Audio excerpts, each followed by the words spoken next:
छत्तीसगढ़ विधानसभा में वित्त मंत्री ओपी चौधरी ने 1,62,100 करोड़ रुपए का बजट पेश किया है। बजट पर उप मुख्यमंत्री विजय शर्मा ने कहा है कि इसे लागू करने के लिए गति की आवश्यकता है और यह बजट तेज गति से कामों को पूरा करेगा।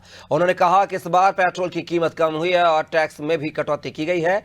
बस्तर में नक्सली समस्या को समाप्त करने के लिए 3200 नए रिक्वायरमेंट के साथ विकास के प्रावधान किए हैं। वहीं नेता प्रतिपक्ष रणदास महंत ने भाजपा सरकार पर तंज कसते हुए कहा है कि यह बजट सिर्फ भाषण था जो किसानों, मजदूरों और बेरोजगारी की समस्याओं को नजरअंदाज करता है। इम्प्लीमेंटेशन को समय पूर्वक पूरा करने के लिए गति की आवश्यकता है, वित्त मंत्री जी ने बताया है। और मैं निसंदेह इस बात को मानता हूं कि जिस तरीके से इस बार का बजट प्रस्तुत किया गया है वो वस्तुतः स्पीड के साथ, गति के साथ कामों को पूरा करने वाला होगा।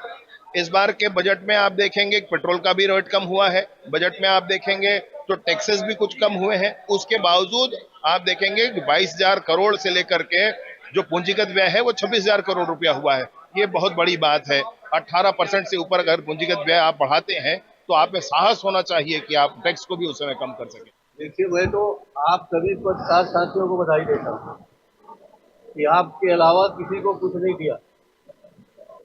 शब्दों के माया जाल में उन्होंने न तो नौजवानों का ख्याल रखा, न बेरोजगारों का ख्याल रखा, न हमारे मजदूरों का ख्याल रखा, न हमारे उन किसानों का ख्याल रखा जो गांव में खेती करते हैं। उनने कोई विजन उनके लिए नहीं दिया है। ये बजट सिर्फ उनका जो भाषण होता है वो भाषण था, और वो भी ऐसा भाषण जो ज्ञान और गति के बाद दुर्गति को दान करने वाला दिखता है। इम्प्लीमेंटेशन को समय पूर्वक पूरा करने